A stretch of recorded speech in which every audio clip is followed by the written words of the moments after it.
Welcome to 100 Days of Trailhead, where the tech community comes to learn Salesforce, learn tech, get inspired, and invest in ourselves. We are your trail guides, here to support you on your learning journey. We release videos weekly. Hit the subscribe button so you don't miss a video. In the description below, you can find links for everything we mention in this video, as well as books and resources we found useful. Visit our blog, 100daysoftrailhead.com, for other helpful Salesforce and tech content. Have you experienced or witnessed ageism? In this video, Heather Storm explores what ageism is and how it can show up in the workplace in potentially surprising ways. Heather Storm is a developer program manager at Salesforce. You may know her as Heather Dykstra, her maiden name.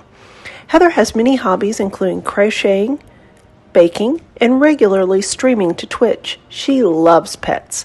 Heather has 3 cats and 2 dogs. Your quest, should you choose to take it, is to journey with us to learn about ageism and how you might be surprised ageism shows up in the workplace. Your quest begins now. Heather has a bachelor's degree in computer science from CU Boulder. She has 4 years of experience on the Salesforce platform and a lifetime of experience in technology, having built her first computer at just 10 years old. That is pretty impressive. I need you to build a new one. Anyway. You got it. All right. You work with Macs too? I hope so. She currently works at Salesforce as a developer evangelist, a job that allows her to be an advocate, a teacher, and an explorer at the front of Salesforce technology. So we are excited to have you, and we will just hand it on over to you. Heather! Thank you. I'm super excited to be here today. And I'm excited to talk about something that maybe isn't necessarily what you might think a developer evangelist talks about. So let me go ahead and make sure I'm sharing my screen. And we'll do the thing, not that thing, where we hit play. Okay. Can everyone see my screen all right? I see some nods and some thumbs up. Cool. Oh, gosh, I forgot how amazing Zoom is and that I can see everyone's lovely faces. So this is going to be fun. I was just lovingly introduced. I'm Heather. I am the youngest developer evangelist at Salesforce, and I'm really excited to talk to all of you today about fighting ageism. It's a topic that I've struggled with a little bit in the past few years as I've entered industry, and so I'm not by any means an expert, but I'm hoping today to start a conversation, tell you what I know and what I've learned over the last few weeks in writing this talk, and just hopefully we'll have some really good discussion afterwards. So if you're not comfortable discussing things on a public forum like this and you want to reach out, you can also find me on my email or on Twitter at @SlytherinChica. Yes, I'm a Slytherin. No, I don't fight. All right, so I am, however, a Salesforce employee. So we do have to see this lovely slide, which is basically meaningless today because we're not going to talk about product, but make sure that you make any and all purchasing decisions based on what's available on the platform.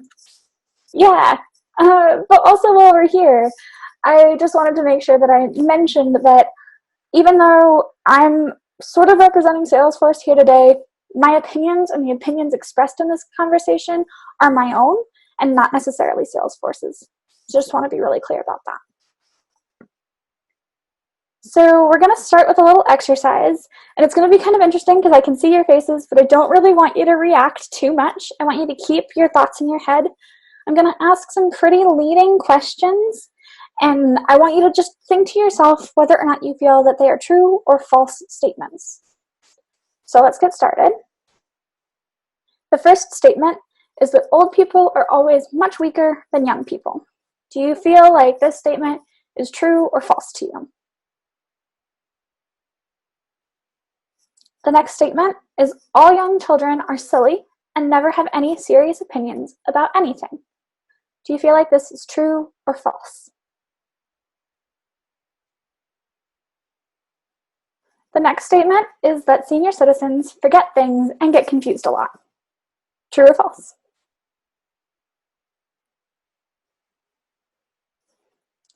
Our next one is that kids can't be trusted to do things on their own. True or false? And our final statement is that older people are terrible drivers. True or false? All right, now that we've done this exercise, everyone's kind of got their ideas in their head. You've now been primed for a great discussion on ageism, and we're going to come back to these statements at the end of the talk. So the first thing I want to do is tell you a little story, and I thought I'd include a South Park GIF to help me because I'm from Colorado, so South Park is very relevant to me. So the story goes something like this.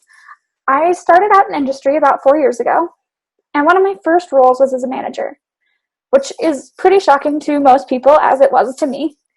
But I knew I could rock it. Somebody had trusted me with that role, and I knew I could do it. Of course, not everyone on my team felt that way.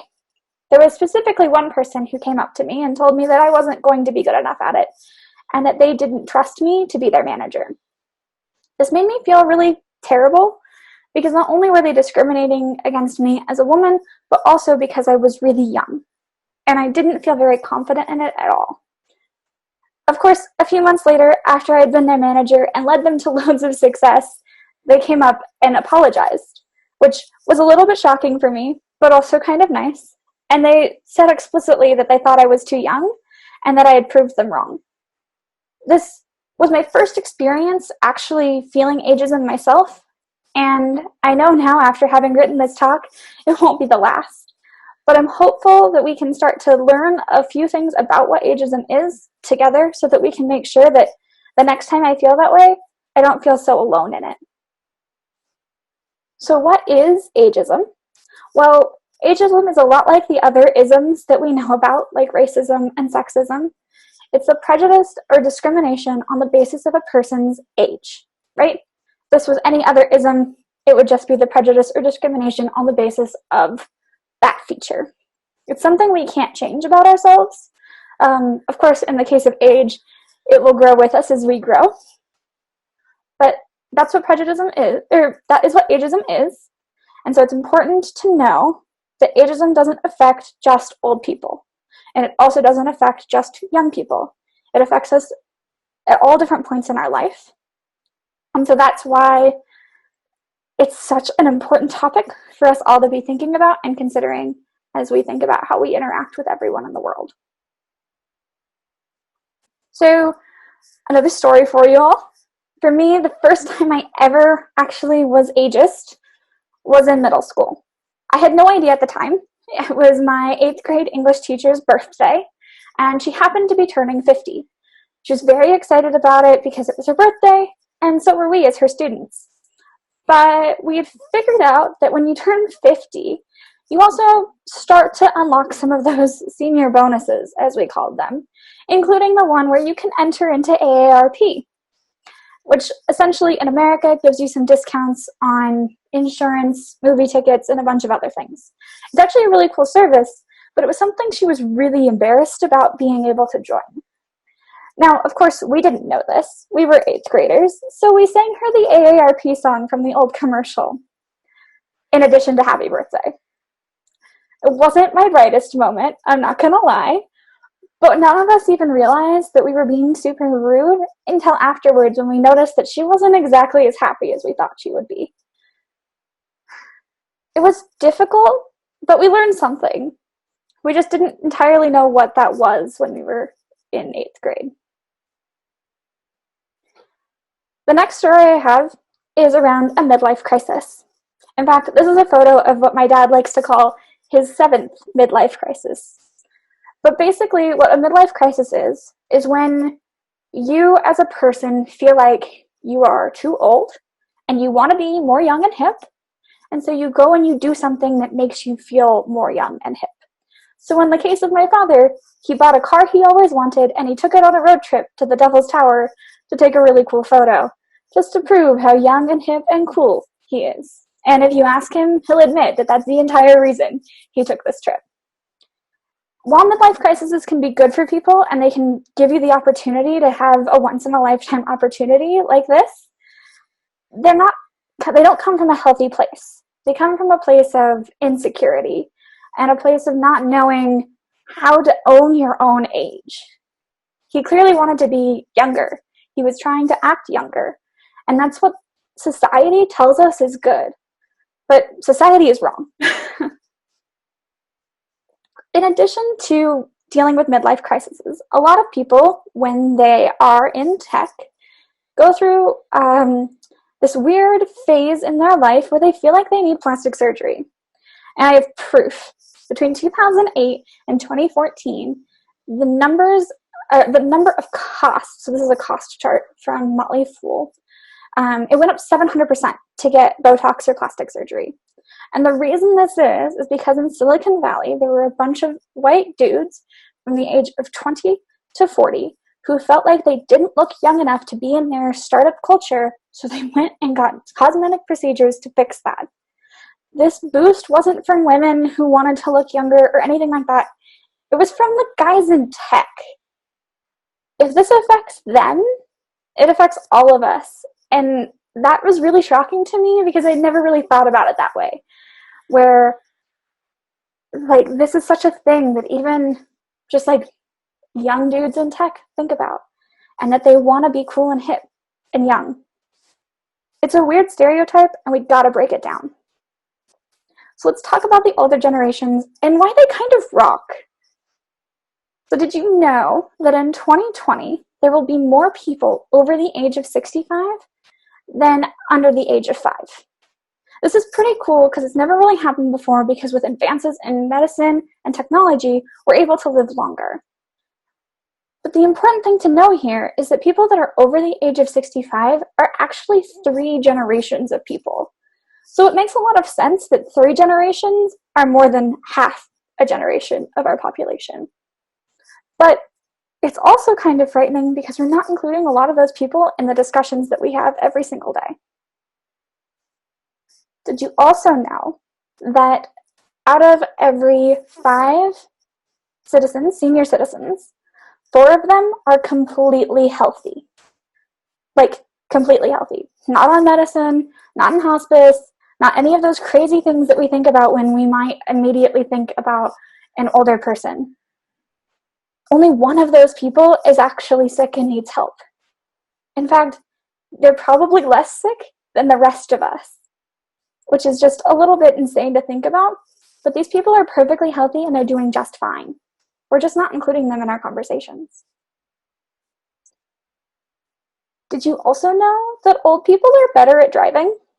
This one surprised me because when I searched into Google older people that are better at driving, you will not imagine the number of memes that came up.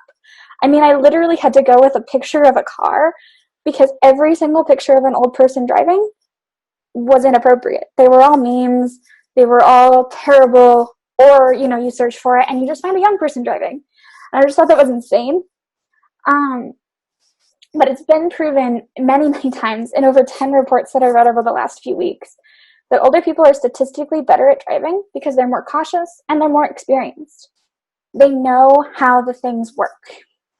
But also when it comes to driving and their experience, they were put at a disadvantage when it comes to working on an intersection. So if you were to go out right now and go to an intersection, press that walk button, and wait for the light to turn green for you to walk, the amount of time it takes you to get across the street is what is planned for, not the amount of time it might take anyone who's even slightly more disabled than you are. So we're immediately putting these older people at a disadvantage and getting across the crosswalk, but we're also not giving them the credit that they have, that they could even drive to get there in the first place. These sorts of things kind of blew my mind as I was learning about what ageism is and how much it's affected everything I do in my life. So this is a really depressing statistic, and I want to sit on it for a second. But 43% of employees worry about losing their job due to their age. This is a quote from Indeed, and it was specifically around the tech industry, though I'm sure if we were able to survey more people, we would find similar things. This made me really sad, and then it made me really realize a lot of things that I do in my life that are totally true about this. Like, I was just talking to my best friend whose father works in tech.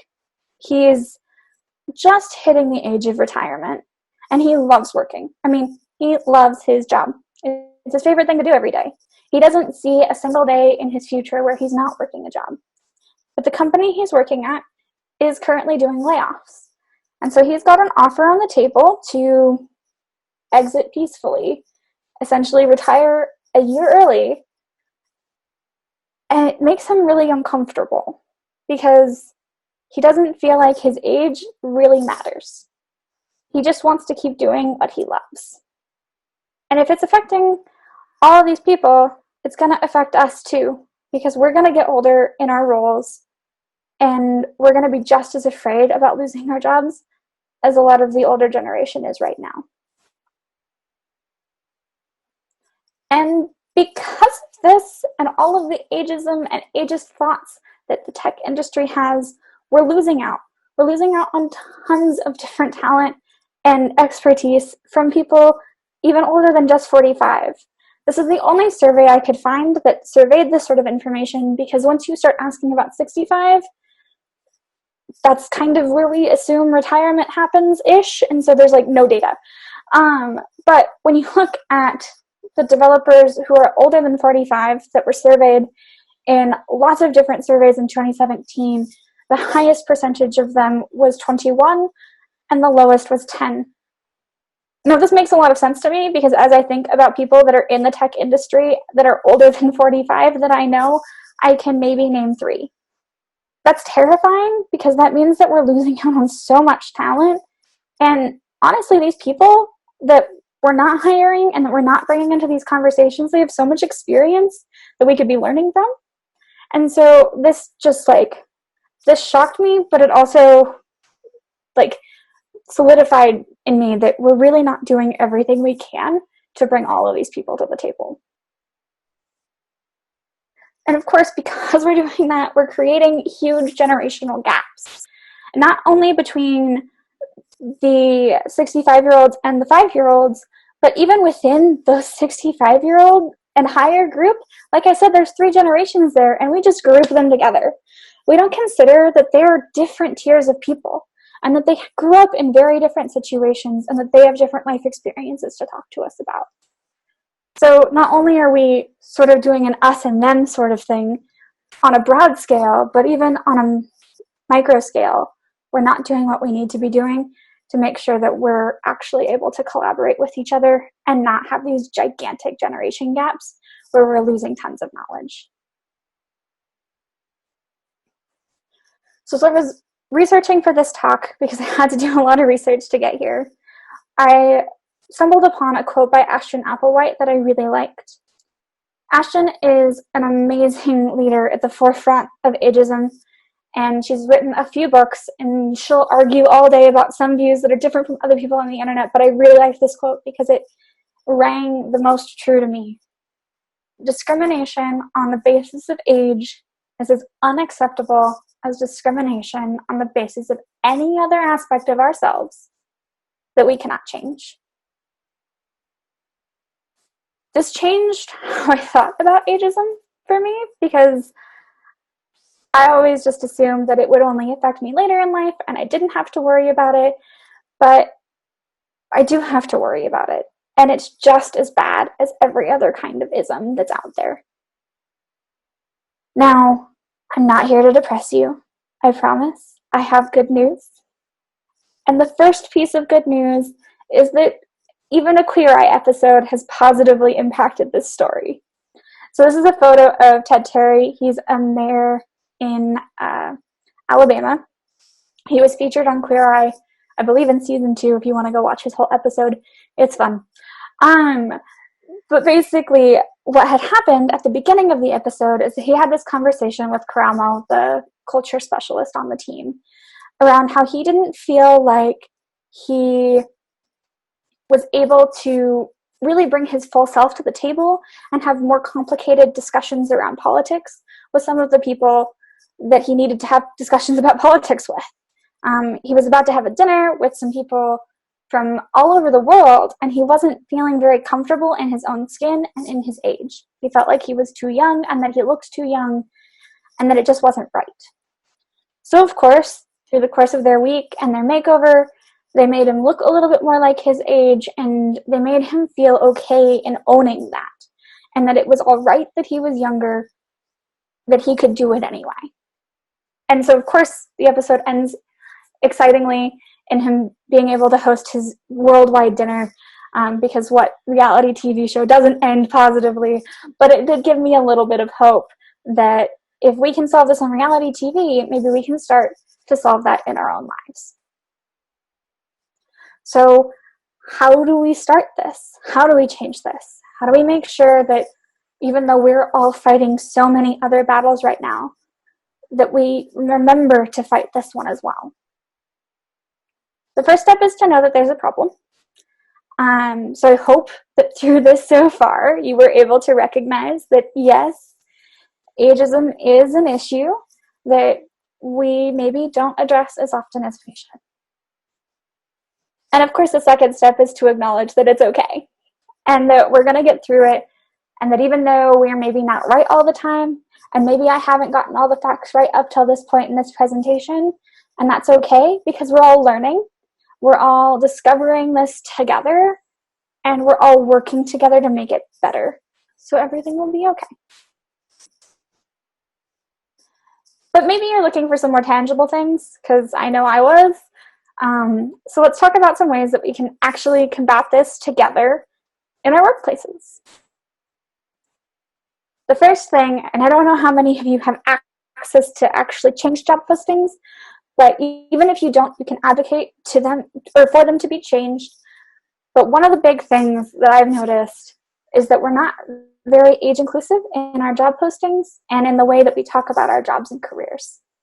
So we currently have a lot of terms, and I'm not kidding, I looked through like hundreds of different job postings to figure out like what was most common. I saw recent graduate and digital native so many times I couldn't even count. And those are useless terms, right? Recent graduate discounts anyone who hasn't graduated within like the last year. Because as soon as you're over a year after you've graduated, you immediately don't feel like you're a recent graduate anymore. That's like so many people. I can't even fathom how many people it is that you're just completely erasing when you write that down. And the same goes for digital native. It's really hard for someone to be a digital native. Like, yeah, I started building a computer when I was 10, but I still don't consider myself a digital native because I didn't have tech when I was 1. So like, even defining like what it means to be a digital native is weird for people. So why are we including that in job postings? The next one I want to just totally dissuade you from using ever again is high potential. Because let me tell you right now, every single person on this call has high potential. I'm not kidding. You all have high potential. So why would we care if that's on a job posting? We should just own that we are that and move forward. The next thing is energetic. This one's weird because it immediately implies that you have to be a certain age, which is also not true, right? Like we already know from earlier that older people are just as healthy as younger people, if not more healthy and more experienced. So by including things like energetic, we're just eating into our own biases about how we feel about ourselves and not actually having a productive conversation. Of course, on the flip side of all of those, I also think we should get rid of terms such as experienced and seasoned. Now, I don't think it matches for every single job, that you shouldn't have experience coming into them, but that we do need to make sure that we're giving credit to the people that are applying and that we're interviewing when we think about what we want out of an experienced role or experienced person. The next way we can bring more of this ageism down, sorry, words are hard, is to think about more culture inclusivity and bringing everyone to the table. Salesforce does a pretty darn good job of this when it comes to things like Outforce and Black Lives Matter and things like that. And I'm hoping that starting today, we're going to have more of a conversation around ageism as well. But I do know that we see these impacts in small ways. For instance, in my local office here in Colorado, we don't do happy hours after work. We specifically don't do them because there are a lot of people that have kids or have grandkids in our office, and they want to go home and spend time with their family after work. They don't want to be hanging out at a happy hour. So we make sure that we cater our events around them and their time frame, as well as around what we want to be doing as perhaps the younger folk in the office. It's a compromise that we've come to make sure that everyone feels comfortable in the culture that we're creating. So you can find similar ways to do this at your company.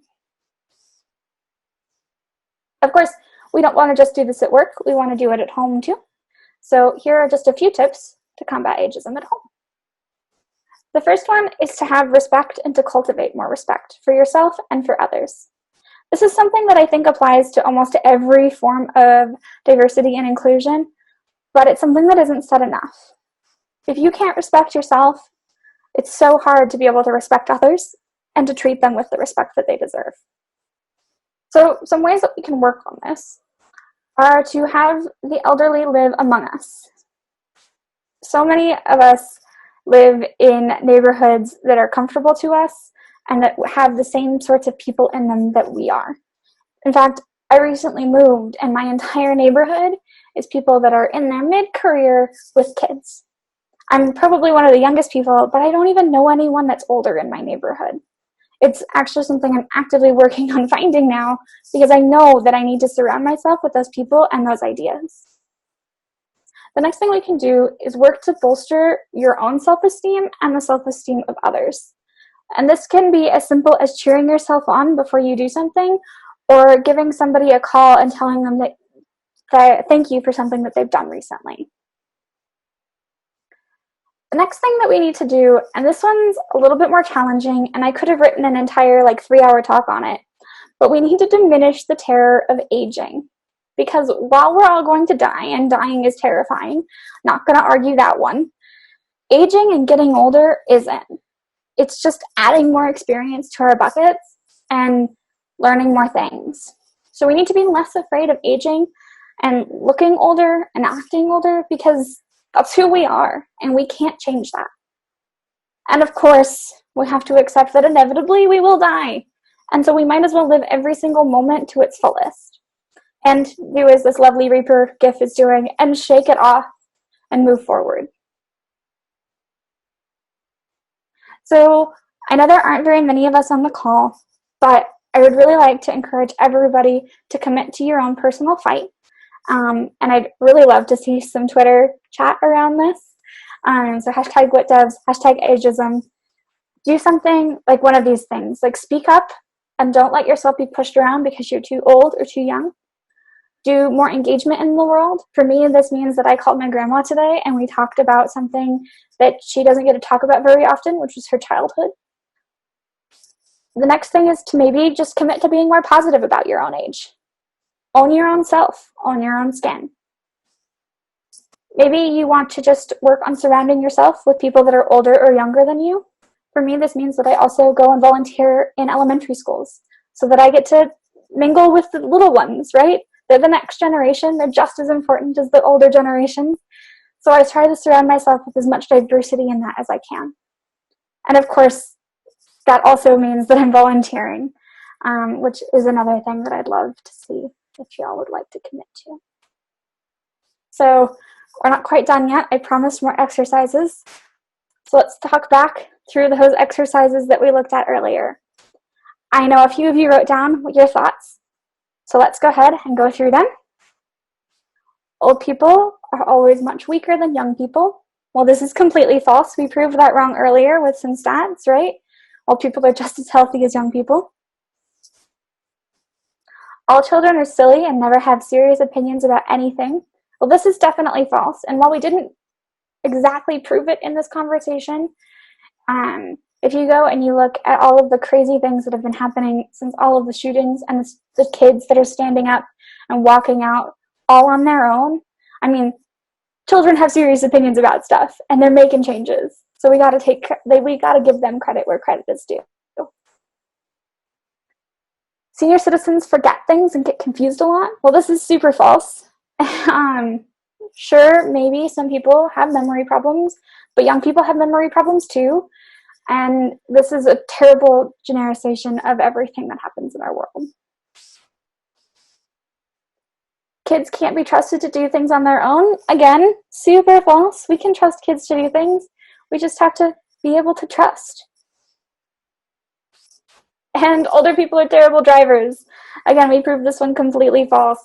And statistically significant that older people are better at driving than I am, which is super not surprising because I'm a terrible driver.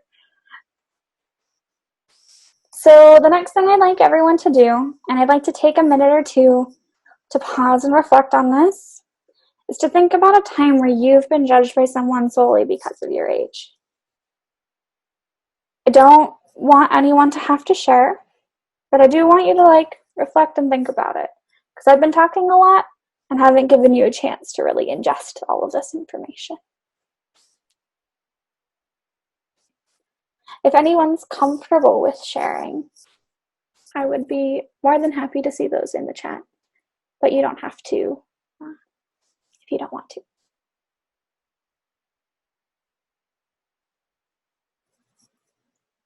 Also, full disclaimer, I had no idea how well this would work on a webinar, but I thought I'd try. And with that, we're at the end. If you found this video helpful, please hit the like button so we know what content is most helpful to you. Did you learn something new about ageism? Comment below. We also want to hear about what topics you want us to cover in future videos. We would love to hear your thoughts in the comments. If you've made it to this point, we want to take an opportunity to say thank you. Since you've stayed with us, here's a bonus. Something Heather learned about ageism since giving this talk is that it matters even when living in a pandemic. Check out the article, Ageism in COVID Times, in the link in the description below. Thank you for spending time with us. Please like and subscribe to our channel because we share weekly content to support your tech and Salesforce learning journey. Don't forget to hit the notification bell so you don't miss a new video. We also handpick these videos which we recommend you watch next. Connect with us on Instagram, Twitter, Facebook, and on 100daysoftrailhead.com, all of which are listed below. Thank you for learning with us, and we'll see you back tomorrow.